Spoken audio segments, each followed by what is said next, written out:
मोक्षमार्गस्य नेतारं भेत्तारं कर्मभूभृतां ज्ञातारं विश्वतत्त्वानां वन्दे तद्गुणलब्धये वन्दे तद्गुणलब्धये.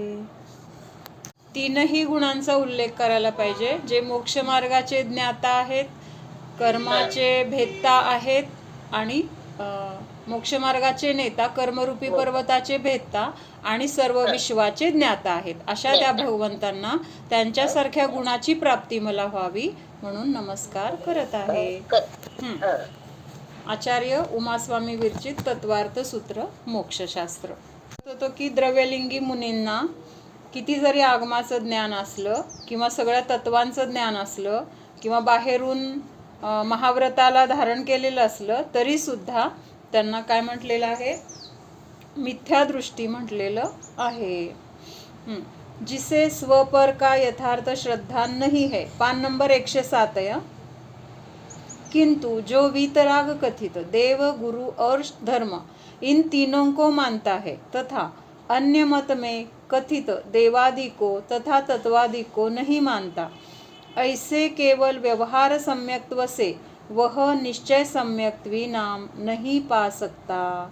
म्हणजे ज्यांना अजून स्व आणि पर ह्याचं ज्ञान झालेलं नाही आहे किंवा शरीरामध्ये अजून एकत्व बुद्धी आहे, शरीर म्हणजेच माझी ओळख अशी ज्यांची मान्यता आहे, आत्म्याबद्दल श्रद्धा नाही, अशा जीवाने जरी देवशास्त्र गुरूंनाच नमस्कार केला किंवा त्यांनी सांगितलेल्या तत्वांचाच त्यांनी अभ्यास केला, पण अंतरंगात जोपर्यंत स्वपर भेद विज्ञान नाही तोपर्यंत त्या जीवाला निश्चय सम्यक दर्शन नाही असं म्हटलेलं आहे. लक्षात आलं काय म्हणतात? व्यवहाराने तर देवशास्त्र गुरूंकडे जात आहेत किंवा त्यांनी सांगितलेल्या तत्वालाच तिथं काय करतायत, त्यालाच मानतायत, पण अजून मी कोण आहे ह्याची ओळख नाही आहे किंवा स्व आणि पर, माझं काय आहे आणि माझं काय नाही ह्याच्यामध्ये जिथं अजून भेद झालेला नाही, तर अशा जीवाला निश्चय सम्यक दर्शन नाही असं सांगितलेलं आहे. उसका गृहीत मिथ्यात्व दूर हो गया है, इस अपेक्षा से व्यवहार सम्यक्त्व हुआ ऐसा कहा जाता है. म्हणजे व्यवहाराने अशा जीवाला म्हटलं जाईल, काय म्हटलं जाईल की तो कुगुरु कुदेव कुशास्त्र ह्यांना भजत नाही. कुदेव कुगुरु कुशास्त्र ह्यांना भजणं म्हणजे काय म्हटलेलं आहे, त्याला काय नाव आहे, काय म्हणतो आपण त्याला? हा, कसलं मिथ्यात्व म्हणतो?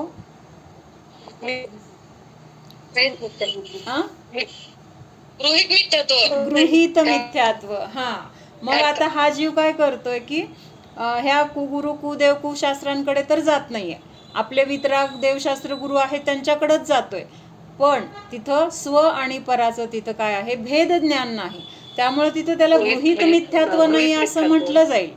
काय नेहा? तिथं गृहीत मिथ्यात्वाचा अभाव आहे, पण तिथं कुठलं मिथ्यात्व आहे मग? अजून त्या जीवाकडचं पूर्ण मिथ्यात्व तर गेलं नाहीये, कारण स्व आणि पराचं तिथं भेद विज्ञान नाही. एक गृहीत मिथ्यात्व नाहीये, पण अजून काय आहे त्याच्याजवळ? गृहीत मिथ्यात्व गेलंय, पण अगृहीत मिथ्यात्व अजून नष्ट झालेलं नाही. शरीरामध्ये एकत्व बुद्धी, परद्रव्यामध्ये ममत्व बुद्धी, कर्ता आणि भोक्ता बुद्धी, ह्या बुद्धी अजून त्याच्या कशा आहेत, शाबूत आहेत. फक्त तिथं आपल्या देवशास्त्र गुरूंनाच मानतोय किंवा असं म्हणेल पण तोंडाने की आम्ही कुगुरु कुदेव कुशास्त्र ह्यांना भजत नाही, आम्ही देवी पद्मावती वगैरे ह्यांना मानत नाही, पण तरी पण जोपर्यंत भेद विज्ञान नाही तोपर्यंत तिथं काय आहे, तर अजून त्याला निश्चय सम्यक्त्व नाही असं म्हटलं जाईल. उसका गृहीत मिथ्यात्व तो दूर हो गया, इस अपेक्षा से व्यवहार सम्यक्त्व हुआ ऐसा कहा जाता है, किंतु उसके अगृहीत मिथ्या दर्शन है, इसलिए वास्तव में उसे व्यवहाराभास सम्यक दर्शन है. म्हणजे नावापुरतं ते सम्यक दर्शन आहे. जसं ते नाम निक्षेप मध्ये नावाला तो महावीर आहे, प्रत्यक्षात महावीरांसारखा एक पण गुण नाहीये, तसं ह्या मिथ्या दृष्टीला काय म्हटलेलं आहे, खऱ्या देवशास्त्र गुरूंकडे जातोय म्हणून त्याला व्यवहार सम्यक दर्शन म्हटलं जाईल, पण हे सम्यक दर्शन कसं आहे, खरं नाही, व्यवहाराभास आहे. मिथ्यादृष्टि जीव को देव गुरु धर्मादि का श्रद्धान आभास मात्र होता है, उसके श्रद्धान में से विपरीत अभिनिवेश का अभाव नहीं हुआ है, और उसे व्यवहार सम्यक्त्व आभास मात्र है. मग हा देवशास्त्र गुरूंकडे जातोय, पण कसं जातोय की आमचे परंपरेने सगळे आई वडील किंवा आमचे आजी आजोबा सगळे ह्याच देवाला मानतात, म्हणजे अरिहंत सिद्ध ह्यांनाच मानतात, दुसऱ्या देवाला आम्ही मानत नाही अशी मान्यता आहे. त्यांना का मानायचे ते कारण समजून घेत नाही आहेत. ते वितरागी आहेत म्हणजे कसे आहेत, कषायांनी रहित आहेत किंवा तिथं कुठलाही दोष नाही, हा भाव नाही आहे. तिथं भाव काय आहे की आमच्या घराची ही परंपरा आहे की आम्ही ह्याच मंदिरात जातो किंवा ह्या देवांनाच आम्ही, ह्या म्हणजे की वितराग सर्वज्ञ हितोपदेशी ह्या देवांना बसतो, पण त्यांचं स्वरूप काय आहे हे स्वरूप समजून घेण्याचा तिथं भाव नसतो. त्यामुळे ते काय आहे, आभास मात्र म्हटलं आहे. इसलिए उसे जो देवशास्त्र गुरु नवतत्वादिक का श्रद्धान है सो विपरीत अभिनिवेश के अभाव के लिए कारण नहीं हुआ, और कारण हुए बिना उसमें सम्यक दर्शन उपचार संभवित नहीं होता, इसलिए उसके व्यवहार सम्यक दर्शन भी संभव नहीं है. उसके व्यवहार सम्यक्त्व मात्र नाम निक्षेप से कहा गया. आलं का निक्षेपचं?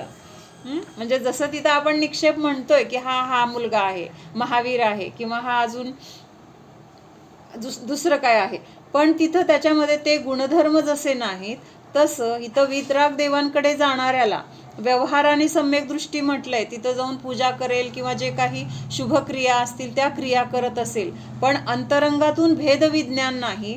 त्यामुळे ह्या वरच्या सगळ्या क्रियांना काय म्हटलेलं आहे, आभास म्हटलेला आहे. आभास कशाला म्हटलंय, मृगजळ. मृगजळामध्ये कशाचा आभास होतो आपल्याला, तिथं पाणी तर नाही आहे पण पाण्याचा आभास होतोय. खरं आहे का पाणी तिथं, नाही आहे. तसं इथं सम्यक दर्शन तर नाही आहे पण सम्यक दर्शनासारख्या क्रिया दिसून येत आहेत, म्हणून तिथं काय म्हटलेलं आहे, सम्यक दर्शनाचा आभास आहे नामनिक्षेपाने. म्हणजे त्याला सम्यक दृष्टी म्हटलं जाईल पण त्याच्यामध्ये सम्यक दर्शन असल्याचे जे गुणधर्म किंवा जी श्रद्धा जी मान्यता तर ती त्याच्यामध्ये अंतरंगातून नाही. सम्यक दर्शन के प्रकट करने के उपाय. सम्यक दर्शन प्रकट करने का क्या उपाय है, आत्मा और परद्रव्य सर्वथा भिन्न है. आपल्याला हे प्रत्येक वाक्य आपल्यासाठी आहे बरं का, म्हणजे शास्त्रामध्ये आपल्याला फक्त पूर्ण करायचं किंवा ऐकायचं म्हणून नाही, हे वाक्य माझ्यासाठी आहे. आणि त्यावेळेस तरी आपल्याला ते भावभासन झालं पाहिजे, ऐकताना तरी.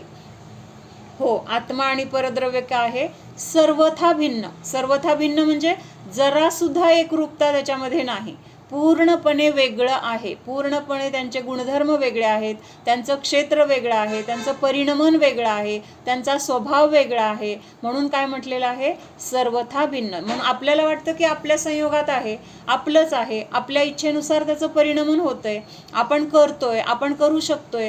ह्या सगळ्या मान्यता ह्या एका वाक्याने नष्ट होत आहेत. काय वाक्य आहे, आत्मा और परद्रव्य सर्वथा भिन्न है, एक का दूसरे में अत्यंत अभाव है. काय सांगितलंय, एक का दूसरे में अत्यंत अभाव. अभाव म्हणजे काय, त्याचं अस्तित्व दुसऱ्या द्रव्या, म्हणजे एका द्रव्याचं अस्तित्व दुसऱ्या द्रव्यामध्ये नाही. कसं नाही, अत्यंत म्हणजे थोडं सुद्धा नाही. जसं इथं सर्वथा शब्द वापरला ना, तर तसं इथं अत्यंत म्हणजे काय, निक्षून सांगतो ना आपण, अजिबात नाही असं म्हणतो की नाही. व्यवहारात एखाद्या गोष्टीसाठी आपण असं ठामपणे बोलतो, का बोलतो तर तेवढा विश्वास आहे आपल्या मनामध्ये. तसं इथं काय सांगितलंय, एक द्रव्य का दुसरे द्रव्य में अत्यंत अभाव है. 4 प्रकारचे अभाव आहेत. अभाव म्हणजे काय, नसणे, त्या गोष्टीचं अस्तित्व नसणे. मग हे 4 प्रकारचे अभाव कुठले आहेत, कोणाला माहित आहेत नावं, तर 4 प्रकारचे अभाव काय म्हणतात, प्रागभाव, प्रध्वंसाभाव, अन्योन्य अभाव आणि शेवटी अत्यंत अभाव. हां, म्हणजे आता हे 4 अभाव काय सांगतायत की एका द्रव्याचं दुसऱ्या द्रव्याशी कुठलाही संबंध नाही, कुठल्याही अपेक्षेने एकमेकामध्ये त्यांचा काय आहे, बिलकुल अस्तित्व नाही, तर त्यांचा पूर्ण अभाव आहे. तर पहिले हे 3 तर एका द्रव्यामध्ये सांगितलेत, प्रागभाव, प्रध्वंसाभाव आणि अन्योन्याभाव. हे तर एका द्रव्यामधल्या गुणांचं किंवा पर्यायांचं सांगितले. म्हणजे एका पर्यायाचा दुसऱ्या पर्यायामध्ये अभाव आहे, पहिल्या पर्यायामध्ये अभाव आहे, पुढच्या पर्यायामध्ये अभाव आहे. म्हणजे काय सांगितलंय, स्वतंत्रता. तिथं सुद्धा काय दाखवली, भिन्नता. काय भिन्नता दाखवली, आता प्रागभाव, अगदी थोडक्यात बघूया आपण. प्रागभाव म्हणजे काय, तर पूर्वी अभाव. प्रागभाव म्हणजे काय? पर्याय असं म्हटलेलं आहे. मग आता इथं 3 पर्याय आपण घेतल्यात. अनंत पर्याय आहेत अगोदरच्या पण आणि नंतरच्या, पण आपल्याला हे समजून घेण्यासाठी एवढ्या 3 ठीक आहे. मग पहिली पर्याय कुठली आहे? दुधाची. त्या दुधाचं नंतर आपण काय केलं? दही. मग तिथं 2 नंबरची पर्याय. मग आता इथं प्रागभावमध्ये काय सांगितलेलं आहे? दही ह्या पर्यायामध्ये दुधाचा अभाव. काय सांगितलं? आता इथं दही झालं म्हणल्यावर दूध राहिलंय का? दही झालंय म्हणल्यावर दूध ह्या पर्यायाचा तिथं काय झालाय? नाश झालाय. म्हणजे ह्या दूध ह्या पूर्वीच्या पर्यायाचा आता वर्तमान दही ह्या पर्यायामध्ये अभाव आहे. काय सांगितलं लक्षात येते का?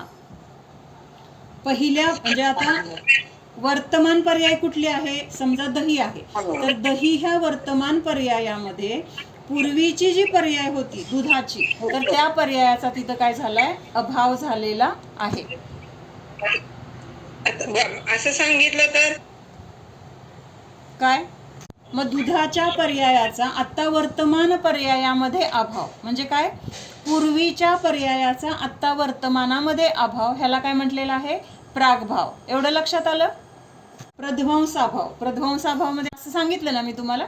काय सांगितलं? दही ह्या वर्तमान पर्यायामध्ये पूर्वीच्या दूध ह्या पर्यायाचा अभाव आहे. अभाव आहे म्हणजे काय? आता दुधाचं अस्तित्व इथं राहिलेलं नाही. त्या अपेक्षेने काय म्हटले? म्हणजे दूध ह्या रूपाने, म्हणजे ही दुधाचीच पर्याय आहे, पण दूध आहे का इथं आत्ता? त्या दुधाचा आता दही झालेला आहे. म्हणजे पर्याय बदललेली आहे. पूर्वीच्या पर्यायाचा इथं काय झालेला आहे? आता अभाव झालेला आहे. आता दुसरं कुठलं आहे? प्रध्वंसाभाव. प्रध्वंस म्हणजे काय? तर ह्या पर्यायाचा नाश करून, प्रध्वंस झाला म्हणजे काय? आपण म्हणतो ध्वंस झाला, विध्वंस झाला असं म्हणतो की नाही आपण. तर इथं काय झालेलं आहे? दही ह्या पर्यायाचा विध्वंस होऊन काय झालेलं आहे? ही तिसरी पर्याय तयार झालेली आहे, म्हणजे ताक झाला आता इथं. मग ह्याला काय म्हटलेलं आहे? दही ह्या पर्यायामध्ये पुढच्या पर्यायाचा, कुठल्या पर्यायाचा? आता इथं पूर्वीच्या पर्यायाचा होता आणि इथं आता पुढची पर्याय घ्यायची. तर दही ह्या पर्यायाचा दही ह्या पर्यायामध्ये पुढच्या पर्यायाचा अभाव आहे. इथं ताक आहे का? ह्या पर्यायामध्ये आता आपण फक्त वर्तमान पर्यायाचा विषय आहे बरं का ह्याच्यामध्ये. म्हणजे अभाव समजून घेताना इथं ही वर्तमान पर्याय घेतली ह्या 2 अभावासाठी. काय सांगितलंय? वर्तमान पर्यायामध्ये पूर्वीच्या पर्यायाचा अभाव, तर तो प्रागभाव. वर्तमान पर्यायामध्ये भावी पर्यायाचा अभाव, तर तो प्रध्वंसाभाव. काय म्हटलेलं आहे? भावी पर्यायाचा वर्तमान पर्यायामध्ये अभाव किंवा पुढच्या होणाऱ्या पर्यायाचा आत्ताच्या वर्तमान पर्यायामध्ये अभाव, तर त्याला काय म्हटलेलं आहे? प्रध्वंस अभाव असं म्हटलेलं आहे. आता प्रध्वंस अभाव असं ह्याचं नाव एवढ्यासाठी दिलेलं आहे की जेव्हा ही पर्याय उत्पन्न होणार आहे तेव्हा ह्याचा विध्वंस होणार आहे, पण ती पर्याय आत्ता नाही झालेली, अजून नंतर होणार आहे. त्याचा अभाव आत्ता असल्यामुळं त्याला काय म्हटलेलं आहे? प्रध्वंस अभाव. म्हणजे इथे आपल्याला एवढंच लक्षात घ्यायचं की हे अभाव समजून आपल्याला काय फायदा आहे की पूर्वीची पर्याय सुद्धा त्याच द्रव्यामध्ये स्वीकारली जात नाही किंवा पुढची पर्याय आत्ताच्या वर्तमान पर्यायामध्ये पण स्वीकारली जात नाही, म्हणजे त्याचा अभाव आहे. तर मागच्या पर्यायाचा किंवा पुढच्या पर्यायाचा, ह्या 2 पर्यायांना घेऊन आपण खूप चिंतित असतो. ह्या 2 पर्यायाचा अर्थ एवढा लक्षात आला का सगळ्यांना? आता प्रागभाव आणि प्रध्वंसाभाव. पूर्वीच्या पर्यायाचा अभाव प्रागभाव, पुढच्या पर्यायाचा अभाव प्रध्वंसाभाव. एवढं थोडक्यात लक्षात ठेवा. त्याच्यानंतर आता काय आहे? अन्योन्याभाव. अन्योन्य अभाव. तर अन्योन्य अभाव मध्ये काय येणार आहे? समजा 1 2 3 4 5 6 7 अशा अनेक पर्याय आहेत. तर आता आपण काय केलं होतं? फक्त वर्तमान पर्यायामध्ये पूर्वीची म्हणजे लगतची पर्याय घेतली होती, त्याच्या अगोदरची आणि त्याच्या पुढची, म्हणजे ह्या अशा सलग पर्याय घेतल्या होत्या. ह्याच्या अगोदरची आणि ह्याच्या नंतरची अशा सलग 3 पर्यायाचा विषय होता. आता अन्योन्य अभावामध्ये काय येणार आहे? अन्य पर्याय कुठली पण घ्यायची. समजा 1 नंबरची पर्याय घेतली, ह्या 1 नंबरच्या पर्यायाचा 5 नंबरच्या पर्यायामध्ये अभाव आहे. म्हणजे मधल्या कुठल्याही पर्यायाला सोडून कुठलीही पर्याय आपण घेतली तरी त्याचा कसा आहे? अन्य पर्यायामध्ये म्हणजे इथं सलग पर्याय घेत होतो आपण, पण इथं अन्योन्यमध्ये काय केलेलं आहे, कुठली पण पर्याय घ्या. म्हणजे आता ही 6 नंबरची घेतली, ह्या 6 नंबरचा 1 नंबरमध्ये अभाव आहे, 7 नंबरचा 2 नंबरमध्ये अभाव आहे, 7 नंबरचा 1 नंबरमध्ये अभाव आहे. ह्याच्यातून आपल्याला एवढं लक्षात घ्यायचं की प्रत्येक पर्याय स्वतंत्र आहे. एका पर्यायाचा दुसऱ्या पर्यायामध्ये अभाव आहे. फक्त अगोदरच्या 2 अभावामध्ये आपण सलग पर्याय घेतल्या होत्या आणि अन्योन्यामध्ये काय घेतलंय, कुठल्याही पर्यायाचा अगोदरच्या किंवा नंतरच्या एकमेकांमध्ये अभाव आहे. अन्य पर्याय, अन्य म्हणजे कुठली पण घ्यायची, म्हणजे सलग न घेता आदल्या मधल्या मागच्या पुढच्या कुठल्याही घेतली तरी एका पर्यायामध्ये पुढच्या कुठल्याही किंवा मागच्या कुठल्याही पर्यायाचा अभाव, तर ह्याला काय म्हटलेलं आहे, अन्योन्य अभाव असं म्हटलेलं आहे. सगळ्या पर्याय असताना त्या पर्यायामध्ये मागच्या पर्याय पुढच्या पर्याय अशा आपण अखंड सगळ्या पर्याय जर बघायला गेलो तर कुठल्याही पर्यायाचा कुठल्याही पर्यायामध्ये काय सांगितलंय, अभाव सांगितलाय. आणि ह्या अभावाला काय म्हटलेलं आहे, अन्योन्य अभाव. म्हणजे अन्य पर्यायामध्ये एका पर्यायाचा दुसऱ्यामध्ये पण तेच आहे ना. हा फरक एवढा आहे, पहिली पर्याय दुसऱ्यामध्ये नाही किंवा दुसऱ्यामध्ये नाही, बरोबर आहे. पण तिथं काय घेतलं होतं आपण, सलग आहे म्हणजे जवळ जवळ. हा सलग घेतलं होतं. म्हणजे ह्या 3च पर्याय घेतले आपण आता इथं. आता ही वर्तमान पर्याय, ही पूर्व पर्याय आणि ही भावी पर्याय. मग ह्या वर्तमान पर्यायाचा पूर्व पर्यायामध्ये अभाव, वर्तमान पर्यायाचा भावी पर्यायामध्ये अभाव. ह्या वर्तमान पर्यायाला आपण इकडं नाही जोडू शकत किंवा इथं पुढं नाही जोडू शकत, तिथं अभाव नाही सांगू शकत. सलगच्या 3 पर्यायामध्ये हे 2 अभाव लागले जातात. मला असं प्रत्येक समजून घेताना अगोदर आपल्याला सुरुवात कशी थोडं जवळून केली जाते ना, डायरेक्ट उडी मारण्यापेक्षा पहिल्यांदा जवळचा संबंध सांगितला. जेव्हा इथं जवळचा सुद्धा संबंध नाही तेव्हा लांबचा कसा असेल, तो लांबचा सांगण्याच्यासाठी अगोदर हा इथं आपल्याला दाखवून दिला. हा जवळ सुद्धा आपला संबंध नाही हे कळल्यानंतर लांबचा संबंध असण्याचा तर प्रश्नच नाही. कळतंय का? म्हणजे अभाव दाखवण्यासाठी, म्हणजे कदाचित असं वाटेल ना आपल्याला की पुढचा किंवा मागचा लांबचा संबंध नसेल पण जवळचा असेल. आता दूध होतं आणि त्याचं दही लावलं म्हणजे किती जवळचा संबंध आहे असं वाटू शकतं ना आपल्याला. मग त्याच्यासाठी सांगितलं की वर्तमान पर्यायाचा त्याच्या शेजारच्या किंवा त्याच्या पूर्वीच्या पर्यायामध्ये सुद्धा अभाव आहे किंवा पुढच्या पर्यायामध्ये सुद्धा अभाव आहे. मग हे तर जवळचा अभाव असताना मग लांबचा कसा तिथं त्याच्यामध्ये भाव असेल, म्हणजे लांबचा तर काय आहे, अभावच आहे. हे प्रकार आहेत, आपण असं नाही म्हणू शकत. हेच फक्त इथून सांगायचंय.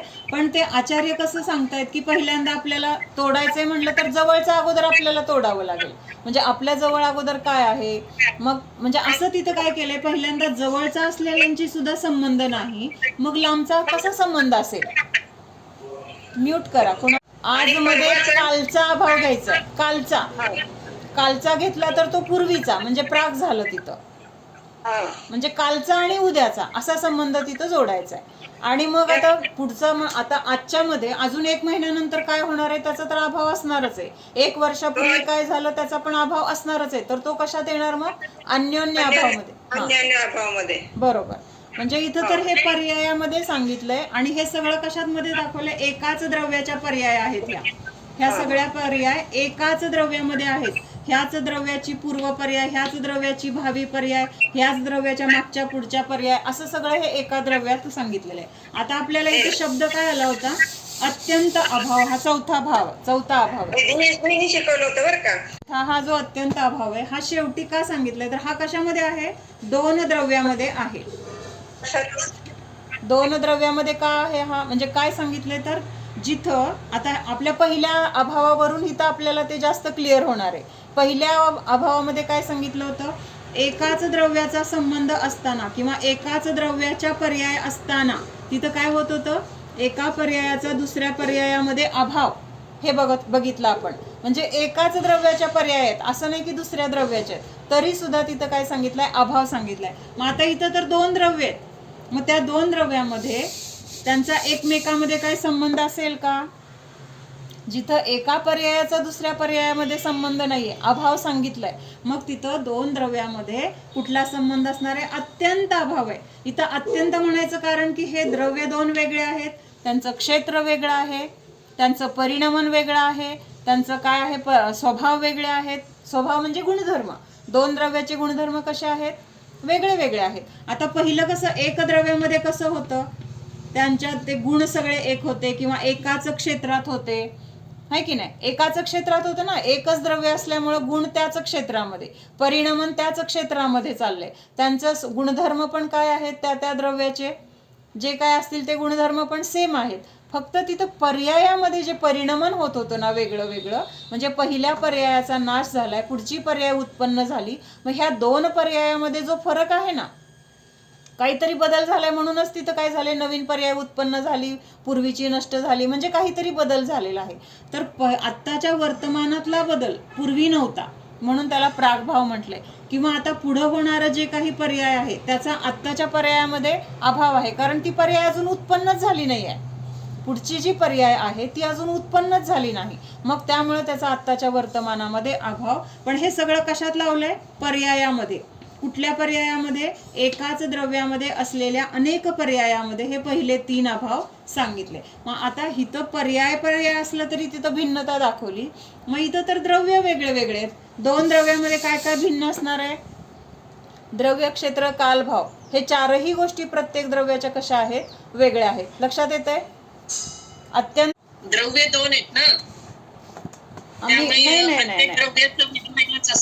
मी काय म्हंटल, अत्यंत अभाव ह्या पर्यायामध्ये जे पहिले तीन अभाव आपण बघितले त्याच्यामध्ये अत्यंत अभाव आपण नाही म्हटलं. का नाही म्हटलं अत्यंत अभाव, एका द्रव्याच्या त्या पर्याय हा, एकाच द्रव्याच्या पर्याय आहेत, त्यामुळे तिथं अत्यंत अभाव येणार नाही. मग जिथं पर्याय एकाच द्रव्याच्या असताना सुद्धा एका पर्यायाचा दुसऱ्या पर्यायामध्ये अभाव सांगितलाय, म्हणजेच एका पर्यायाचा दुसऱ्या पर्यायाशी संबंध नाही, तर मग इथं दोन द्रव्यामध्ये त्यांच्या काय संबंध असणार आहे एकमेकांशी, काहीच नाहीये. म्हणून इथं वाक्य काय आलंय की सर्वथा भिन्न है, एक का दुसरे में अत्यंत अभाव आहे. मग इथं कुठला अभाव सांगितलाय, अत्यंत अभाव. म्हणजे एका द्रव्याचं क्षेत्र वेगळं, त्याचं द्रव्य वेगळं, त्याचं परिणमन वेगळं, त्याचे गुणधर्म वेगळे. तसंच दुसऱ्या द्रव्याचं क्षेत्र वेगळं, द्रव्य वेगळं, त्याचं परिणमन वेगळं, त्याचे स्वभाव वेगळा. स्वभाव म्हणजे गुणधर्म घ्यायचे. मग हे सगळं वेगळं असताना सुद्धा आपण काय म्हणतोय, त्या दोन द्रव्यांना आपण एक मानतोय की नाही. म्हणजे अगदी आपलं रोजचं जीवन आपण ते मानण्यावरच आधारित आहे. जे जे काही करतोय तर ते ह्या मान्यतेला धरून करतोय. मग ही मान्यता आपली नष्ट होण्यासाठी हे चार अभाव सांगितले. म्हणजे जीवाचा परद्रव्यामध्ये अभाव आहे, परद्रव्यामध्ये म्हणजे पुद्गलामध्ये अभाव आहे, कर्मामध्ये अभाव आहे, रागद्वेषामध्ये अभाव आहे. म्हणजे इथं हा कसला अभाव येणार आहे, ह्यांच्यामध्ये कुठला अभाव सांगितलं, अत्यंत अभाव. कारण दोन वेगळी वेगळी द्रव्य आहेत. आता हे खूप स्थूल रूपाने बघितलं बरं का, ह्याचं सुद्धा जितूबाईंनी खूप सूक्ष्म घेतलेलं आहे, पण ते म्हणजे तेवढा आता आपल्याला त्याच्यात खूप वेळ म्हणजे जाईल पण, आणि माझा पण तेवढा अभ्यास नाही आहे. एक द्रव्य उसका कोई गुण या पर्याय दूसरे द्रव्य में उसके गुण में या उसकी पर्याय में प्रवेश नहीं कर सकते. का प्रवेश करू शकत नाहीत, एका द्रव्यातला गुण दुसऱ्या द्रव्यामध्ये, एका द्रव्याची पर्याय दुसऱ्या द्रव्यामध्ये का प्रवेश करू शकत नाही. अशी व्यवस्था आहे की काय व्यवस्था आहे, कशामुळे तिथं एक द्रव्य एक गुण दुसऱ्या द्रव्यात जाऊ शकत नाही, का गुरु लघुत्व गुण. मग प्रत्येक द्रव्यामध्ये अगुरु लघुत्व गुण आहे. तो काय करतोय, आपल्या द्रव्यातले गुण बाहेर जाऊ देत नाही, दुसऱ्या द्रव्यातले गुण आपल्या द्रव्यात येऊ देत नाही. म्हणजे तो कशाचं काम करतोय, वॉचमनचं काम करतोय. म्हणजे हे कसं प्रत्येक गुणांचं ते कार्य आहे ह्या अपेक्षेने. म्हणजे तिथं अभाव आहे, का अभाव आहे, अत्यंत अभाव आहे, त्यांचे सगळे गुण वेगळे, हे वेगळे, हे तर आहेच. पण अजून त्याच्यामध्ये अजून खोलात जाऊन आपण बघितलं तर तिथं काय आहे, अगुरु लघुत्व गुण आहे. आणि तो गुण काय करतोय, आपल्या द्रव्याचं संरक्षण असं करतोय की आतलं काही बाहेर जाऊ शकत नाही आणि बाहेरचं काही आतमध्ये येऊ शकत नाही. इसलिए एक द्रव्य दूसरे द्रव्य का कुछ भी नहीं कर सकता, ऐसी वस्तुस्थिती की मर्यादा है.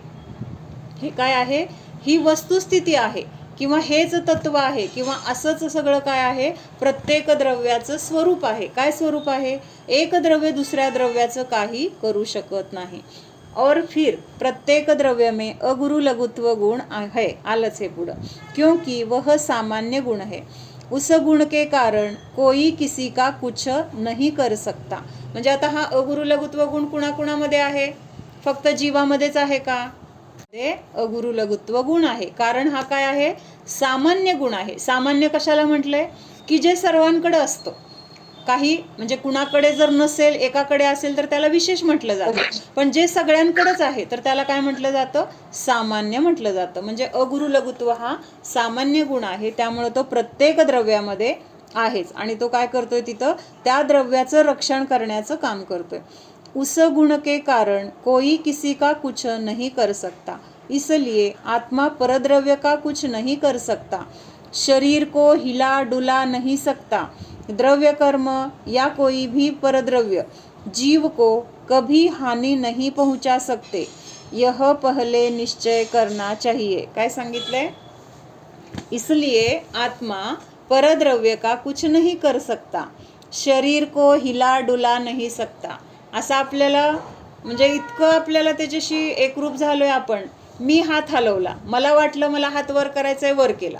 मला वाटलं खाली बसायचंय, बसलो. मला वाटलं फिरायचंय, मी फिरलो. म्हणजे ह्या शरीराची जी क्रिया होती ना, त्या क्रियेचा करता आपण आपल्याला कसं मानतोय?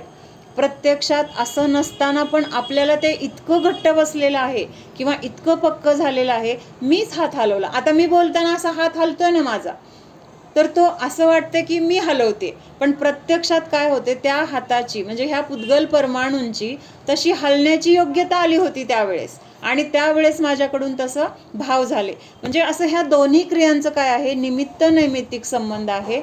पण दिसतंय ना आपल्याला, ते आपल्या मनात आलं आणि ते झालं. मग आपल्याला तिथं लगेच काय जोडलं जाते? मी केलं तरच होतंय. म्हणजे असं तिथं ह्या सगळ्या योगायोग आहे किंवा निमित्त नैमित्तिक संबंध आहे. बोला. म्हणजे व्यायाम पण नाही ना करत आपण? व्यायाम पण नाही ना करू शकत आपण? तिथं मानायला पण पाहिजे. दोन्ही गोष्टी आहेत.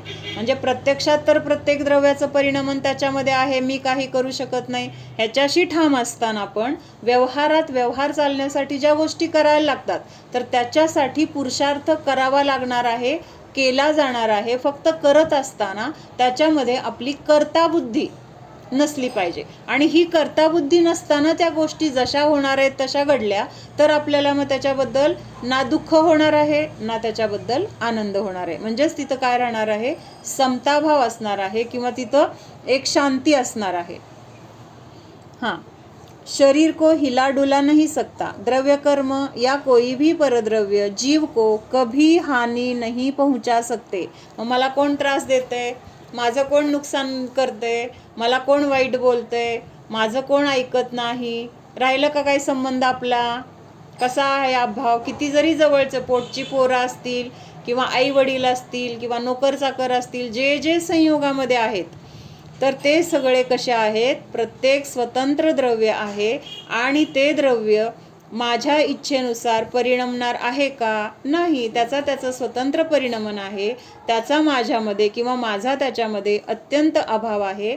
असं असताना कोणी माझा फायदा केला, कोणी माझं नुकसान केलं, हे जे आपल्या कल्पना आहेत त्या कल्पना काय झाल्या? नष्ट झाल्या. त्या कल्पनांना काही बुडच राहिलं नाही. बिनबुडाच्या कल्पना आहेत. मग त्याच्याने ज्याला बुडच नाही, ज्याला आधारच नाही, त्याच्याने काय मिळणार आहे आपल्याला?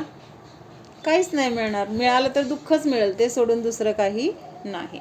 पहले यह निश्चय करना चाहिए, परद्रव्य जीव को कभी हानि नहीं पहुंचा सकता. ना संयोगी जीव, ना संयोगी वस्तू, ना कर्म, ना कर्माचे उदय. कोणीही मला काही सुखी किंवा दुःखी करू शकत नाही. मी त्याच्यामध्ये मला जोडतोय, मी त्याच्यामध्ये आपलं काहीतरी अस्तित्व सुख शोधतोय आणि त्यामुळं तिथं काय होतोय?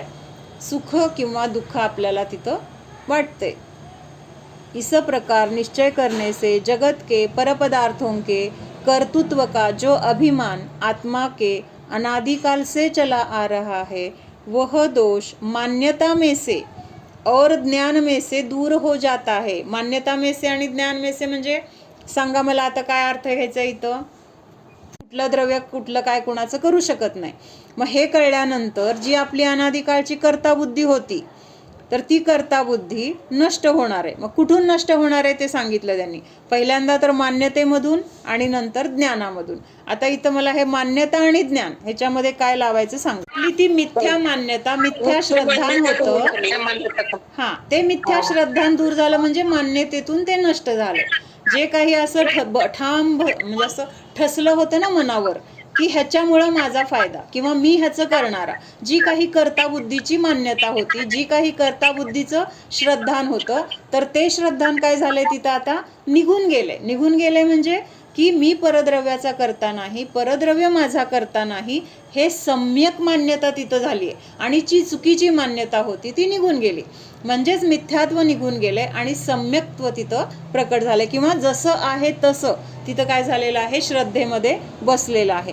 आणि ज्ञानातून पण दूर झालं. मग तिथं ज्ञान पण झालं की बाबा हे नाही माझं, हे नाही माझं काही करू शकत, फक्त जाणणं हा माझा स्वभाव आहे, हे तिथं लक्षात आलं. शास्त्रों में कहा गया है, द्रव्य कर्म जीव के गुणों का घात करते हैं, इसलिए कई लोग मानते हैं उन कर्मों का उदय जीव के गुणों का वास्तव में घात करता है, और वे लोग ऐसा ही अर्थ करते हैं, किंतु उनका यह अर्थ ठीक नहीं है.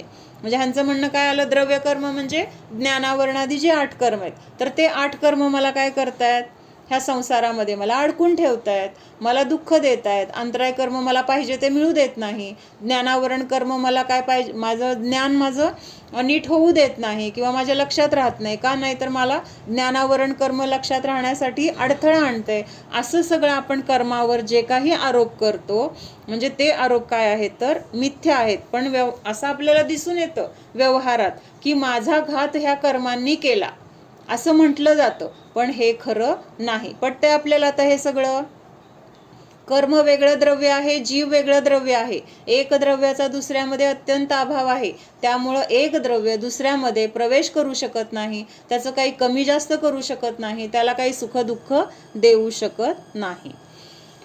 उनका यह अर्थ ठीक नहीं है, क्योंकि वह कथन व्यवहार नय का है, जो की केवल निमित्त का ज्ञान कराने वाला है. मग ज्या वेळेस आपल्याला एखादी गोष्ट पाहिजे आणि मिळत नाहीये, त्यावेळेस तिथं म्हटलं जाईल अंतराय कर्माचा उदय आहे. पण अंतराय कर्माने अडथळा केलेला नाही. अडथळा कशामुळे झालाय, आपलेच परिणाम पूर्वी असे झाले होते आणि ते तसे परिणाम झाल्यानंतर त्यावेळेस ते निमित्त रूपाने कर्म आपल्यामध्ये आलंय. आता निमित्त रूपाने त्याचा उदय आहे आणि तिथं असं म्हटलं जाईल की त्या कर्माने काय केलंय, अडथळा आणलेला आहे. उसका वास्तविक अर्थ यह है, जब जीव अपने पुरुषार्थ के दोष से अपनी पर्याय में विकार करता है, अर्थात अपनी पर्याय का घात करता है, तब उस घात में अनुकूल निमित्त रूप जो द्रव्य कर्म आत्म प्रदेशों से खिरने के लिए तैयार हुआ है, उसे उदय कहने का उपचार आता है. अर्थात उस कर्म पर विपाक उदय रूप निमित्त का आरोप होता है. म्हणजे आता काय सांगितलंय, उदाहरण दिले. नक्की काय घडतंय की जीव काय करतोय, आपल्याच दोषामुळं काय केलेलं आहे, आपणच तसे पूर्वी परिणाम केलेत आणि मग त्या परिणामांचं फळ काय आहे, आपण तिथं कर्माच्या रूपाने बांधलेलं आहे आणि त्यामुळं आपण आत्ताच्या पर्यायामध्ये स्वतःलाच दुःखी करतोय. कुणी केलं दुःखी, कुणाला, आपल्याला दुःखी कुणी केलं, आपल्याच परिणामांनी केलं. मग आत्ता पर्यायामध्ये आपल्याला जे काही दुःख आहे, तर त्या दुःखाचं कारण कर्म नाही किंवा संयोगामधले जीव नाहीत, पण तिथं कोण आहेत, आपलेच परिणाम आहेत. आणि असे परिणाम करून जे काही द्रव्य कर्म आत्म्याच्या प्रदेशामध्ये येऊन थांबलं होतं, तर त्याचं आता काय झालेलं आहे, निघून जायची वेळ झाली आहे. आणि त्यामुळं तिथं काय करते, ते जाताना फळ देऊन जाते आणि ते उदयाला आलं असं म्हटलं जातं. आणि उदयाला येऊन त्यांनी काय केलं, कर्म पर विपाक उदय रूप निमित्त का आरोप आता है. विपाक म्हणजे काय, फळ. विपाक कशाला म्हटलेलं आहे, विशेष रूपाने जे पकलय म्हणजे काय, शिजलेलं आहे. शिजल्यानंतर म्हणजे आपण म्हणतो ना पाक म्हणजे काय, शिजलेलं, तयार झालेलं. तसं हे कर्म आता काय झालंय, पकलय किंवा पूर्णत्वेला प्राप्त झालंय. म्हणजे आता त्याची निघून जाण्याची वेळ आली. झाडाला फळ आहे, ते पिकल्यानंतर काय होतं, आपण तोडलं नाही, काय होणार आहे, पडणार आहे, खाली, खाली पडतं. गळून पडणार आहे. तसं ह्या कर्माची स्थिती पूर्ण झाली म्हणल्यानंतर ते निघून जायची वेळ झाली. मग जाताना ते काय फळ आपल्याला देऊन जाते, त्याला काय म्हटलेलं आहे, कर्माचा सविपाक म्हणजे उदय. पण तेच आहे. सविपाक म्हणजे ते सविपाक हा, म्हणजे पण म्हणजे आता त्याचा ते अर्थ हाच होतो. हा ते आता हे फळ दिलं म्हणजे निर्जरा झाली. मग हे फळ देत असताना तिथं दोन प्रकारची निर्जरा आहे, सविपाक आणि अविपाक. म्हणजे मुख्यतः आता आपल्याला इथं काय आहे, जे काही कर्माचं फळ मिळतंय तर आपण ते कर्माने दिलं असं म्हणतोय, तर ती मान्यता आपल्याला पहिल्यांदा दूर करायची. मग ते फळ देत असताना आपण जर त्याच्यामध्ये परत रागद्वेष केले तर तिथं कुठली निर्जरा झाली, म्हणजे कर्म तर निघून गेलं पण पुढचं बांधलं आपण, अकाम निर्जरा झाली. आणि त्यावेळेस आपण तिथं ज्ञातादृष्ट राहिलो, कुणाला दोष दिला नाही, कर्मांना दोष दिला नाही, रागद्वेष केले नाहीत, स्वतःच्या आत्म्याला जाणण्याचा पुरुषार्थ केला, तर तिथं काय झालं, सकाम निर्जरा, म्हणजे तिथं पुढचं कर्म बांधलं गेलं नाही. हां, यदि जीव स्वयं अपने सत्य पुरुषार्थ से विकार नहीं करता, अपनी पर्याय का घात नहीं करता, तो द्रव्य कर्म के उसी समूह को निर्जरा नाम दिया जाता है. म्हणजे आपण तिथं खऱ्या अर्थाने निर्जरा ह्याला म्हटलं जाईल, जेव्हा आपण तिथं रागद्वेष न करता आलेल्या कर्माच्या उदयामध्ये ज्ञाताद्रष्टा राहणार, समता भावाने राहणार, तर तिथं ती खरी निर्जरा म्हटली जाईल. इस प्रकार निमित्त नैमित्तिक संबंध का ज्ञान करने मात्र के लिए उस व्यवहार कथन का अर्थ है. यदि अन्य प्रकार से अर्थ किया जाए तो इस संबंध के बदले कर्ता कर्म का संबंध मानने के बराबर होता है. अर्थात उपादान निमित्त निश्चय व्यवहार एक रूप हो जाता है और एक ओर जीव द्रव्य और दूसरी ओर अनंत पुद्गल द्रव्य है. तो अनंत द्रव्यों ने मिलकर जीव में विकार किया है, ऐसा उसका अर्थ हो जाता है, जो कि ऐसा नहीं हो सकता. आता व्यवहारात असं म्हटलं जातं ना, कर्माने केलं किंवा त्यांनी मला त्रास दिला, त्यांनी माझा फायदा केला, हे जे काही बोलणं आहे तर ते प्रत्यक्षात फक्त एक उपचार आहे. त्याला मुळामध्ये एकमेकाचा कर्ता किंवा कर्ता कर्म संबंध नाही. असं जर मानलं तर ते काय आहे, मग मिथ्यात्व आहे. त्यांनी मला सुख दिलं, त्यांनी मला दुःख दिलं, मी दुसऱ्याला सुखी केलं, मी दुसऱ्याला दुःखी केलं, ही मान्यताच काय आहे, कर्ता बुद्धी आहे. आणि एक द्रव्य दुसऱ्या द्रव्याचं काही करू शकत नाही, त्यामुळे ही कर्ता बुद्धी कशी आहे, खोटी आहे, खरी नाही आहे. आणि म्हणून तिथं सांगितले की कुठल्याही द्रव्यामध्ये असं म्हटलं की बाबा ह्या जीवाला ह्या पुद्गलाच्या द्वारे जे जे काही झालंय त्या शरीरामुळे झाले, जे जे काही झालंय त्या संयोगामुळे झाले. मग जीव तर एक आहे, एका जीवाला ह्या अनेक पुद्गल द्रव्यांनी मिळून विकार उत्पन्न केला असं म्हणावं लागेल, पण असं तर असू शकत नाही. यह तो निमित्त नैमित्तिक संबंध बताने के लिए कर्म के उदय ने जीव पर असर करके हानि पहुंचाई, उसे परिणमित किया, इत्यादि प्रकार से उपचार से कहा जाता है. किंतु उसका यदि इस शब्द के अनुसार ही अर्थ किया जाए तो वह मिथ्या है. गजकुमार मुनींच्या डोक्यावर शेगडी ठेवली, सासऱ्याने त्यांना असं त्रास दिला असं म्हटलं जाईल, पण हे म्हणणं सुद्धा काय आहे, एक उपचार आहे. ते सासरे गजकुमार मुनींना त्रास देऊ शकत होते का, देऊ शकतील का, नाही, कारण ते स्वतंत्र द्रव्य आहे. मग मागच्या जन्मी त्या गजकुमार मुनींनी जे काही केलं होतं, ह्या सासऱ्याच्या जीवाला काय केलं होतं, त्यांनी रोटली पोळवली होती आणि ते कर्म बांधलेलं आत्ता उदयाला आलंय. उदयाला आलंय म्हणजे त्यावेळेस त्या कर्माचा तिथं असण्याचं पण काय आहे, एक निमित्त नैमित्तिक संबंध आहे. म्हणजे तिथं ते एका वेळेस तसं ते घडतंच, म्हणजे ते कर्म उदयाला येणार, त्यावेळेस त्या जीवाच्या मध्ये तसे काय परिणाम होणार असतील किंवा त्या जीवाचे काही परिणमन होणार असेल, हे सगळं काय आहे तर एकमेकांच्या समोर आल्यामुळं आपण त्यांचा संबंध जोडतो. आता सूर्याचं काय झाला, उदय झाला किंवा सूर्य उगवला. सूर्य उगवल्यानंतर काय झालं, त्या तलावामध्ये असलेली कमळं सगळी उमलली गेली, फुलली गेली. मग आता सूर्याने ती कमळं म्हणजे उगवली का, उमलली का, तर सूर्याचा तिथं काय झालंय, फक्त सूर्य उगवायचं काम सूर्याने केलंय. त्यांनी बाकी काही कुणाला केलेलं नाहीये. तो असं म्हटलं तर त्यांनी इकडच्या कमळाला उगवायचं का, तिकडच्या उगवायचं का, त्या दुसऱ्या देशातल्या कुठल्या राज्यात आहेत, कुठं आहेत, सगळ्यांना तो उगवत बसलं तर बाकी काय, त्याचं काय अस्तित्वच राहणार नाही. म्हणजे तिथं असं दिसतं ना, पण सूर्य उगवल्यानंतर कमळं उमलली दिसताना तर असं दिसतंय, पण सूर्याने ती उमलवलीत का, नाही आहेत. सूर्याच्या ठिकाणी आहेत, कमळाच्या ठिकाणी आहेत. मग ते उमलण्याची त्या कमळाची किंवा त्या फुलांची योग्यता आली होती, त्या उगवतानाच्या तिथं बरोबर सूर्य असणार आहे. म्हणजे तिथं सूर्य नाही आणि कमल उमललंय असं होणार नाही म्हणजे त्याची तेव्हा योग्यता नाहीये. मग तिथं काय सूर्याने उगवलं असतं तर सगळ्याच कळ्या उमलल्या असत्या. सगळ्याच कळ्या उगवल्या असत्या. मग असं तर होत नाही. म्हणजेच इथं हे लक्षात घ्यायचंय की सूर्याच्या ठिकाणी आहे, त्या फुलाची तिथं उमलण्याची वेळ आली होती आणि जेव्हा ते उमललं तेव्हा तिथं सूर्य दिसतोय. त्यामुळं तिथं सूर्यावर आरोप येतो की सूर्य उगवला आणि कमळं त्यांनी उमलवली, किंवा सूर्य आल्यानंतरच ती कमळं उमलली, म्हणजे सूर्याच्यामुळंच ते उमललं गेलं, असं एक आरोप केला जातो. पण हा आरोप कसा आहे तर खोटा आहे, मिथ्या आहे. तिथं काय आहे ते निमित्त नैमित्तिक संबंध आहे. आता पूर्वीचे कर्म म्हणजे आता समजा आजारी पडतो म्हणजे काय होतं, आपल्या शरीरामध्ये ते जीवाणू, ते व्हायरस येऊन प्रवेश करतात आणि आपल्याला तिथं काय करतात, ते जे काही त्रास असेल तो तिथं त्यांच्या निमित्तामध्ये दिसून येतो.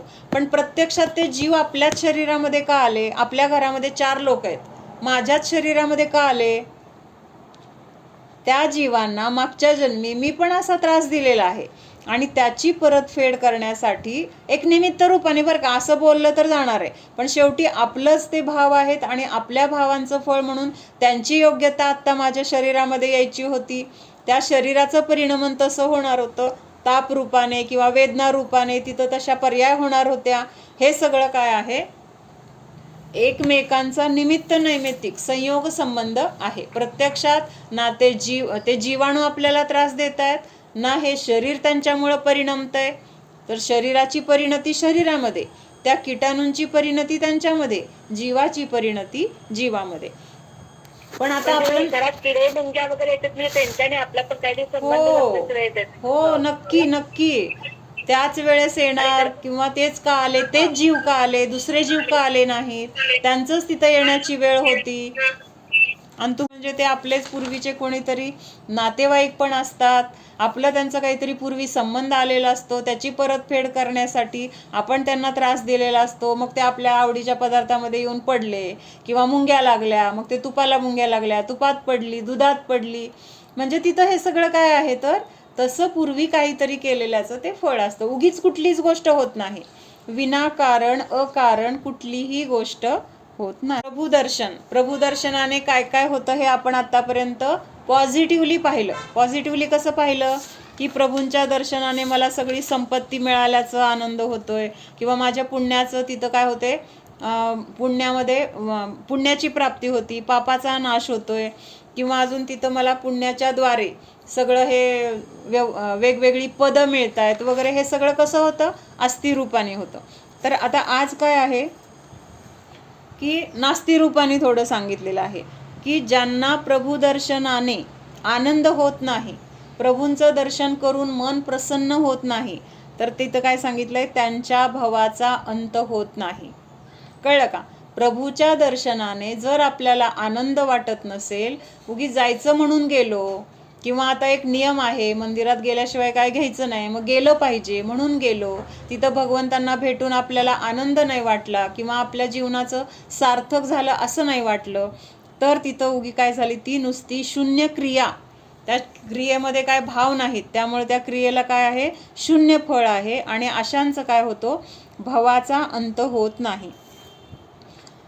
भगवान भक्तांवर प्रसन्न होत नाहीत किंवा शाप पण देत नाहीत. मग आपण तिथं भावपूर्ण दर्शन केलं म्हणून आपल्याला ते काही खूप काहीतरी आपलं फायदा करून देतील, किंवा आपण असंच गेलो आणि नुसतीच नमस्कार करून बळजबरीने नमस्कार करून आलो म्हणून ते आपल्याला शाप पण देत नाहीत. का नाही, तर ते निर्विकार आहेत, समता भावामध्ये आहेत. कोण आलं काय, नाही आलं काय, त्यांना काही फरक पडत नाही.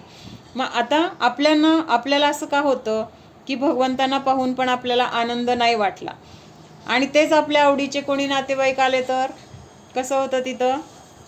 नातेवाईकांना पाहून अतिशय आनंदित होतो. इतका आनंद होतो की त्यांना काय करू आणि काय नाही, कुठं ठेवू आणि कुठं नको, असं तिथं आपल्याला होऊन जातं. का तर त्यांना आपण आपले आप्त मानतो. आप्त म्हणजे काय? सगळ्यात जवळचं, म्हणजे आमचं आप्त आहे, आमचं आहे म्हणजे नातं आहे. तर ते नातं कसलं? आप्त म्हणजे अगदी जवळचं नातं.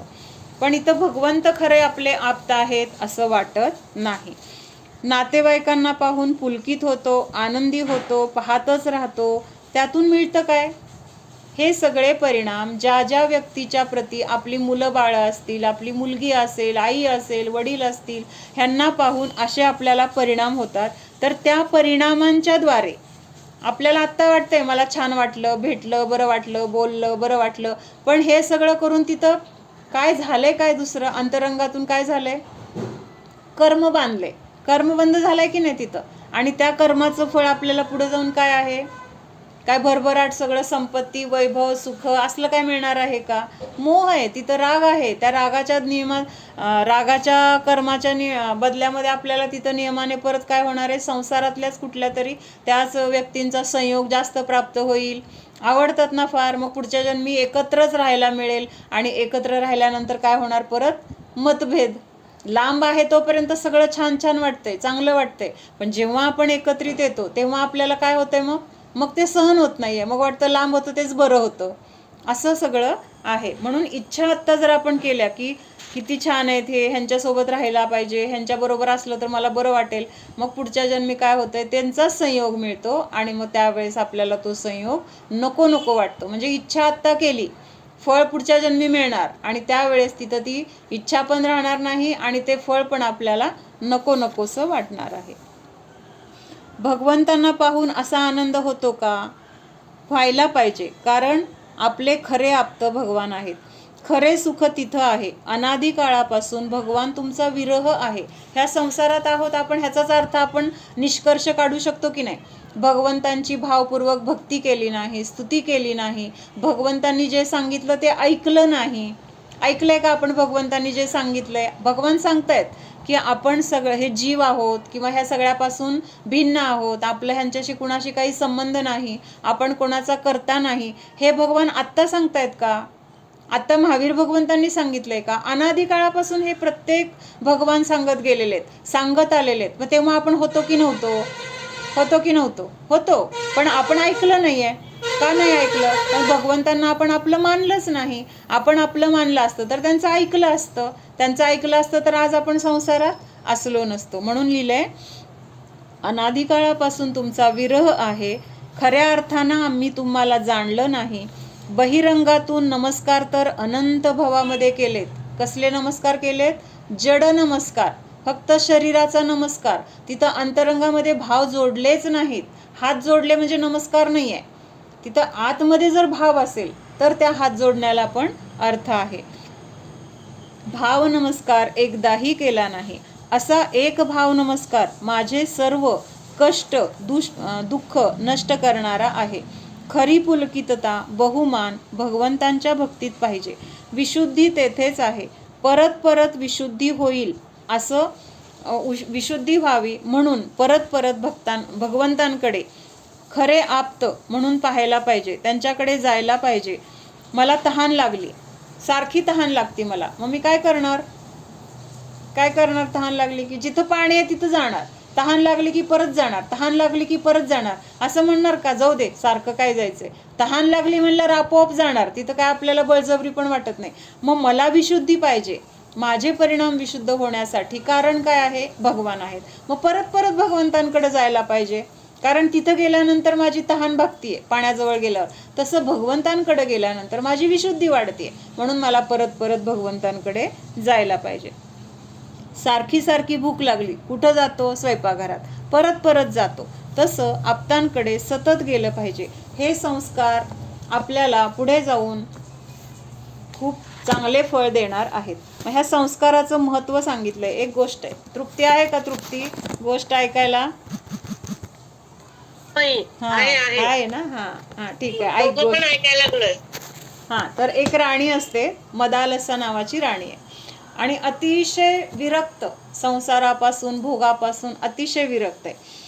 आणि राजा पण चांगला आहे. आणि तिला किती मुलं झालेत? तिला 7 मुलं. आणि ही 7ही मुलं म्हणजे ती अशी म्हणजे धर्मामध्ये लागलेली आहे ना, म्हणजे सतत त्या मुलांवर संस्कार पण काय आहेत, जसं तिच्या मनात भाव आहे तसं ते संस्कार तेच मुलांना ती सांगते. म्हणजे संस्कार मुलांवर पण इतके धर्माचे होत आहेत, म्हणजे ते पोटात असल्यापासून त्या मुलांवर संस्कार होत आहेत. आणि मग नंतर पण वाढत आहेत. आणि जरासं त्यांना समजायला लागलं किंवा सगळ्या धर्माचा आता तिथं पूर्ण संस्कार झाले, त्यामुळे त्यांची परिणती तशी झाली की एक एक एक जण काय करतोय, दीक्षा घेऊन निघून जातोय. आणि आता राजाला टेन्शन काय, राज्याला वारसच नाही आहे. ही सगळीच मुलांना ही काय करते आपली बायको, की सगळ्यांना ते धर्माचे संस्कार करते आणि ती मुलं दीक्षा घेऊन निघून जात आहेत. मग आता एकतरी मुलगा ह्या राज्याला वारस पाहिजे. म्हणून जेव्हा 8वा मुलगा झाला तेव्हा त्यांनी काय केलं, लगेच त्या मुलाला एका दासीकडे सोपवलं. लगेच जन्मल्या म्हणजे आईच्या संपर्कातूनच त्याला पूर्णपणे बाजूला केलं. मग त्या दासीने त्याला वाढवलं वगैरे. मग तो 20-1 वर्षाचा झाला. योगायोगाने काय झालं, आणि ह्या 20 वर्षामध्ये त्या मदालसा राणीकडे त्याचा अजिबात संपर्क नाही आहे. म्हणजे राजाने तेवढा कटाक्षाने तो टाळलेला आहे, जायचं नाही आईकडे. कारण आईकडे गेलं की ती परत काहीतरी धर्माचं सांगणार आणि परत तो काय होणार, विरक्त होणार. मग आता एक आक्रमण दुसऱ्या राजाने काय केलं, ह्यांच्या राज्यावर आक्रमण झालेलं आहे. मग राजा निघाल्यावर हा राजपुत्र काय म्हणतो की तुम्ही कशाला जाता, मी आता ते युद्धामध्ये मी स्वतः जातो आणि काय असेल ते मी लढतो. मग राजा ठीक आहे म्हणतो. पण तो वडिलांना काय म्हणतो की एक माझी विनंती आहे की मला माझ्या आईला भेटायचंय जाताना. काय म्हटला तो, की मला माझ्या आईच भेटायचंय, म्हणजे तिचा आशीर्वाद घ्यायचा आहे आणि मग मी जातो लढायला. असं म्हटल्यानंतर ठीक आहे म्हणतो, आता लढायला निघालाय तर कशाला नाकारायचं ह्याला. म्हणून मग तो परवानगी देतो आणि तो जातो. आईकडे गेल्यानंतर पाया पडला. आता आई काय म्हटली, किती जरी वैभव असेल, किती जरी काही असेल, तर हे सगळं क्षणभंगूर आहे, ह्याच्यामध्ये आपलं सुख नाही. एवढंच एक वाक्य तिने सांगितलं. अगदी फार मोठं पाल्लाळ लावलं नाही किंवा फार मोठा तत्वोपदेश नाही, काही नाही. एवढं एक सांगितलं की आता त्याच्यावर आईचे संस्कार आहेत का, संस्कार कुणाचे आहेत, दासीचे आहेत असं आपल्याला वाटतं. पण त्याच्यावर आईचे संस्कार कधीचे आहेत, 9 महिन्यातले. 9 महिन्यामध्ये तिचे परिणाम. आहे. तर मग लगेच त्या मुलाचे परिणाम विरक्त झाले, इतके विरक्त झाले की मला आता दीक्षाच घ्यायची. एक वाक्य फक्त, म्हणजे किती संस्काराला महत्त्व आहे. आणि तिचे भाव किती उत्कृष्ट असतील की त्या पोटातल्या बाळाने, आपल्याला वाटतं त्याला काय कळतंय, त्याची वाढ तर झाली आहे का, त्याला बुद्धी तर आहे का, पण ते संस्कार त्या बाळाने बरोबर ग्रहण केलेत. आणि आता नाविलाज म्हणून वडिलांना शब्द दिलाय म्हणून तो युद्धाला जातो, युद्ध जिंकतो आणि तिकडच्या तिकडच तो परत दीक्षा घेऊन जातो निघून. म्हणजे राजाचा प्रश्न कायम राहिला.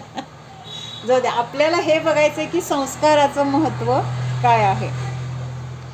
हा, पाळतो ना असं कुत्रे मांजरी वगैरे, हा, ते योग्य आहे का अयोग्य आहे, म्हणजे कसं काय? हा, कुत्र पाळायचं म्हणून, आपली हौस म्हणून जर पाळत असेल तर ते पूर्णपणे 100% चुकीचं आहे. पण समजा एखादं आजारी आहे किंवा आपल्या आसपास फिरतायत, त्यांना अन्न पाण्याची गरज आहे, ह्या अपेक्षेने आपण त्यांना आपल्याजवळ असलेलं अन्न देणं किंवा त्यांना आजारी असतील तर त्यांना औषध पाणी करणं हे चुकीचं नाही आहे. आणि ते एक आपलं करुणाबुद्धीने करणं हे आपलं कर्तव्य आहे. कारण ते पण जीव आहेत, जीव आहेत ना ते. आज त्यांच्या काहीतरी पूर्वीच्या पापाच्या उदयामध्ये त्यांना ही तिर्यंच्या गतीतली पर्याय मिळाली आहे. असं दुःख असणारं सगळं वातावरण किंवा असं शरीर मिळालंय किंवा त्यांना वेळच्या वेळेला अन्न पाणी मिळत नाही, आजूबाजूचे सगळे हिडीस करतायत, मारतायत. मग अशा वेळेस आपण त्यांना अभयदान द्यायला पाहिजे, त्यांना अन्न द्यायला पाहिजे, त्यांना काय औषध वगैरेची गरज असेल तर द्यायला पाहिजे. माझ्या घरामध्ये कायम कुत्री असतात आणि पाळायचं म्हणून मी कधीच नाही पाळलं. म्हणजे आता 1 महिन्यापूर्वीचीच गोष्ट आहे. माझ्या बहिणीला सोडायला, मी सांगितलं पण असेल कदाचित, थोडक्यात सांगते. स्टेशनवर माझ्या बहिणीला सोडायला माझे मिस्टर गेले होते आणि तिथं ती कचऱ्याची गाडी एक कुत्रं असं निपचित पडलं होतं, एक 4 महिन्याचं पिल्लू होतं आणि बेशुद्ध असेल काय असेल ते असं उचलून ते कचरा गाडीत टाकून घेऊन चालले होते. पण ते ह्यांच्या लक्षात आलं की ते जिवंत आहे. मग ते सगळेजण पण तिथले उचला उचला म्हणत होते, ते घेऊन चालले होते. हे म्हटले उचलू नका, मी घरी घेऊन जातो. मग त्यांनी घरी आणलं तर त्याला कुठल्या तरी वाहनाने धडक दिलेली आहे आणि ते पूर्ण म्हणजे पोटाच्या पासून खाली पूर्ण भाग त्याचा पॅरालाइज झालेला आहे. म्हणजे त्याला उठता येत नाही. त्याला म्हणजे पहिल्यांदा आल्यानंतर 8 दिवस तर ते असं मान पण उचलू शकत नव्हतं, म्हणजे इतका मार लागला होता. मग त्याला डॉक्टरांना बोलवून त्याला खाऊ पिऊ घालणं वगैरे सुद्धा, त्याचं तोंड उघडून त्याला खाऊ घातलं. म्हणजे असं त्याला स्वतःला गिळायला पण किंवा तोंड उचलून खायला पण शक्ती नव्हती. मग इंजेक्शन वगैरे कोर्स केला. आता ते फक्त उठून बसतंय. उठून बसतंय म्हणजे ते एका जागेवरून दुसऱ्या जागे पण जाऊ शकत नाही आहे. त्याचं सगळं शी शू सगळं त्याचं अनकंट्रोल आहे, म्हणजे त्याला कळत पण नाही आहे, ॲटोमॅटिक होते. मग आता ह्याला जर आपण तिथं काय आपला संबंध नाही म्हणून सोडून दिलं तर हां, मग माणुसकी म्हणून शेवटी तिथं आपण ना जीव बघायचा आहे. हां, आपल्याला मला खूप आवडतात कुत्री, त्यांना सांभाळायला मला आनंद मिळतो. मग तसं म्हटलं तर मग त्यांना आपण बंधनात ठेवतोय आणि बंधनात ठेवणं हे पाप आहे. म्हणजे आपल्या आनंदासाठी आपण त्यांना त्यांचं स्वातंत्र्य हिरावून घेणं किंवा त्यांना बंधनात ठेवणं हे चुकीचं आहे. हां, पण अशा काही गोष्टी असतात की आजूबाजूला त्यांना काही त्रास दिसतो. बऱ्याच वेळेला असं दिसतं की रस्त्यावर पळत असतात इकडून तिकडं किंवा त्यांना असं मार लागलेला असतो, एखाद्या पायाने लंगडे असतात. त्यावेळेस त्यांचा औषध उपचार वगैरे करायला पाहिजे असं. हां हां, तर इथं त्या परत एकदा वाचते. मदालसा राणी अत्यंत धार्मिक वैराग्यमयी जीवन, मुलांवर तेच संस्कार. 7 मुले दीक्षा घेऊन गेले. 8व्या कुमाराला राजा वैतागून दासीकडे वाढवायला देतो, राज्याला वारस पाहिजे म्हणून. काही वर्षांनी राज्यावर आक्रमण. राजा सांगतो मी जातो. राजकुमार सांगतो मी जातो. राजा हो म्हणतो. जाताना राजकुमार म्हणतो की मला मातेचे दर्शन करायचे आहे. राजा जा म्हणतो. मग राणी त्याला बोलते की तू ज्यासाठी निघाला आहेस ते सर्व असार आहे. एवढे वाक्य ऐकताच 9 महिने गर्भात झालेले संस्कार जागृत झाले. 25 वर्षाच्या दाशीच्या संस्कारापुढे 9 महिन्याचे ते संस्कार वरचढ ठरले, श्रेष्ठ ठरले. मनात वैराग्य, दीक्षेचे भाव घेऊनच राजकुमार युद्धावर गेला, जिंकला. तेथूनच तो परस्पर दीक्षेसाठी गेला आणि दीक्षा घेतली. मग हे मुनिदीक्षासाठीचे संस्कार आपण पण आत्तापासून भाव करायचे. जसे दुसऱ्याच्या वस्तूकडे पाहून आपल्याला भाव होतात ना, त्यांच्यासारखं घर आलं ना मग मी पण असंच ठेवणार, त्यांच्यासारख्या वस्तू माझ्याकडे आल्या ना मग मी असं त्याची काळजी घेणार. ते काय नीट घेतच नाहीत पण मी अगदी छान सांभाळणार. हे माझ्याकडे आलं की मी असं करणार. म्हणजे असे भाव आपण करतो की नाही. मग त्या गोष्टी आत्ता आपल्याकडे नाही आहेत तरी पण भाव करतो. तसं आपण आत्ता मला पण मुनी दीक्षा घ्यायची आहे, हे सगळं असार आहे, असे आपल्यावर संस्कार करायचे आहेत. वारिशेन राजपुत्र स्मशानामध्ये ध्यान करत बसलाय.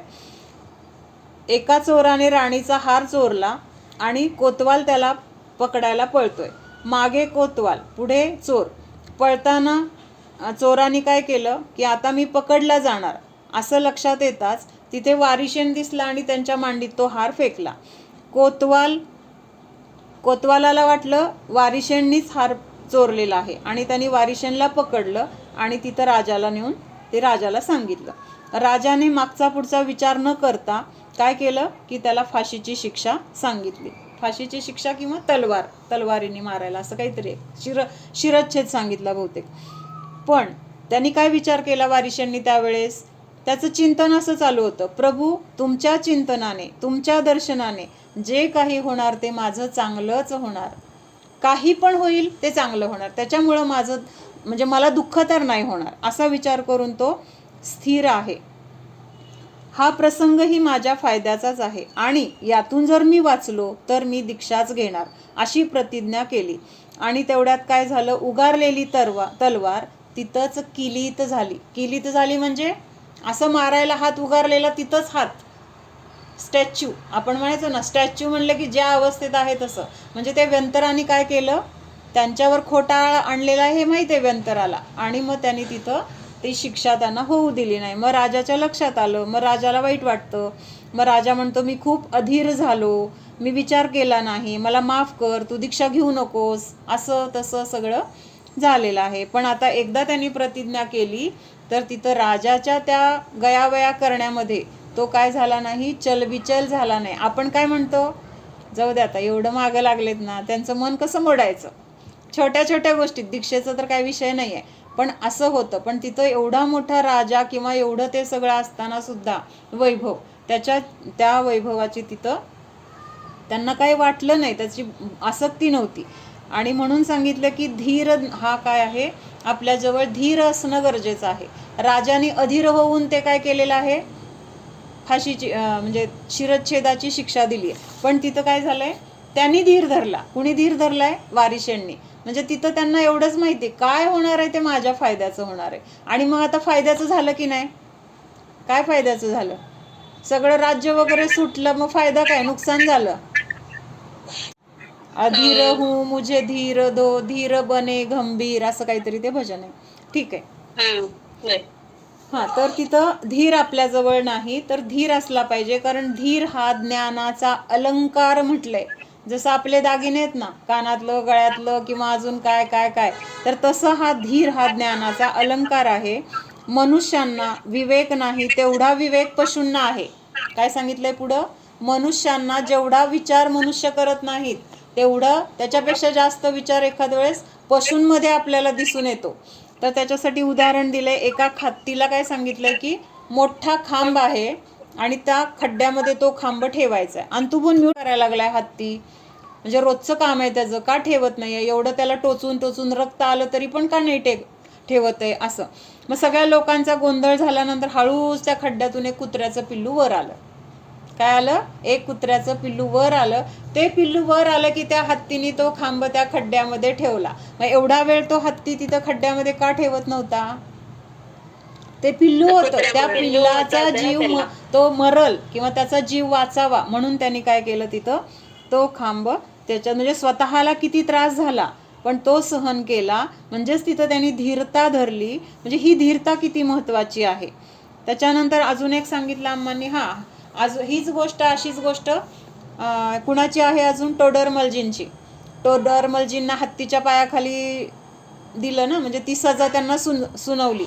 मग ज्या हत्तीला पाय द्यायला सांगितलं होतं ना त्यांच्यावर, तो हत्ती त्यांच्यावर पाय द्यायला तयार नव्हता. असा अद्दर पाय, वरती माहूत टोचवतोय, पाय दे म्हणून टोचवतोय, सगळं रक्त वाहतंय, त्याच्या डोळ्यातून घळ घळ घळ अश्रू आहेत. ते टोचवते म्हणून अश्रू होते का, ते नाही. कशासाठी होते की त्या इतक्या पुण्यवान, इतक्या पंडित कसला जीव आहे तो, आणि त्या जीवाला मला मारावं लागतंय आणि मला मारायचं नाही, मग त्यासाठी मला त्रास झाला तरी चालेल म्हणून तो स्थिर आहे. पण शेवटी ते टोडरमलजी म्हटले, तुझी काय चूक आहे, तू तुझं काम कर, तू कशाला स्वतःला त्रास करून घेतोय, हे माझं आयुकर्म आहे, ते पण मारत नाहीये, तू पण मारत नाहीये, तू फक्त तुझं काम कर, असं त्यांनी संबोधन केल्यावर मग त्या हत्तीने पाय ठेवला. म्हणजे त्या पशूंना पण किती ज्ञान आहे, त्यांच्यामध्ये पण किती धीरता आहे हे सांगितलं. त्याच्यानंतर अजून एक सांगितले, ऋषभसेना नावाची एक राणी होती. आणि ती राणी कशी होती, पतिव्रता. आणि मग त्या राजाला ना एक मित्र असतो दुसरा, म्हणजे राजाच असतो किंवा दुसरा कोणीतरी त्या राजाचा एक मित्र आहे.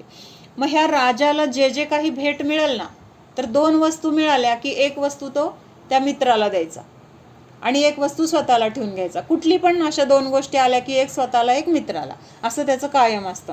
मग एकदा त्याला 2 कांबळी, रत्नकांबळी असतात ना, रत्नकांबळी म्हणजे रत्नापासून घडवलेल्या पांघरुण, आत्ताच्या भाषेमध्ये असे पांघरुणं 2 मिळतात. 2 वेगळ्या वेगळ्या डिझाईनचे असतात. मग तो काय करतो, एक आपल्या राणीला देतो आणि एक त्या मित्राला देतो. काय केलं, मित्राला दिलं. मग मित्राला दिल्यानंतर एक दिवस काय होतं, त्या मित्राची बायको आणि राजाची राणी हे आपण दोघी मैत्रिणी आहेत.